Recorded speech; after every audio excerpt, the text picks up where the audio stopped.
እዚህ በምትመለከቱት በኬንያታ ኢንተርናሽናል ኮንቬንሽን ሴንተር ውስጥ የተለያዩ የዓለም መሪዎች የግብፁ ፕሬዝዳንት አብዱል ፈታህ አልሲሲ፣ የኢትዮጵያው ጠቅላይ ሚኒስትር አብይ አህመድ እንደዚሁም ደግሞ የፈረንሳዩ ፕሬዝዳንት ኢማኑኤል ማክሮን፣ የኬንያው ፕሬዝዳንት ዊሊያም ሩቶ፣ የሩዋንዳው ፖል ካጋሜ ከዚህ ባለፈም የተለያዩ ሀገራት መሪዎች እዚህ በአንድ ቦታ ላይ ተገኝተዋል። አፍሪካ ፎርዋርድ ሲባል ምንድነው? አፍሪካ ኢዝ ዘ ፊውቸር ሲባል ምን ማለት ነው?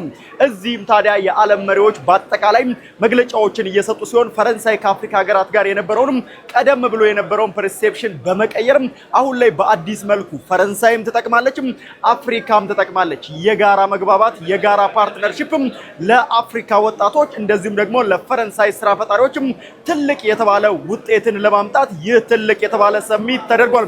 እዚህ ኬንያ ላይ ዓለም በሙሉ ትኩረቱን አድርጎ በናይሮቢ ኬንያታ ኢንተርናሽናል ኮንቬንሽን ሴንተር ውስጥ የዓለም መሪዎች ውሳኔያቸውን እየሰጡ እንደዚሁም ደግሞ ድምጻቸውን እያሰሙ ይገኛሉ።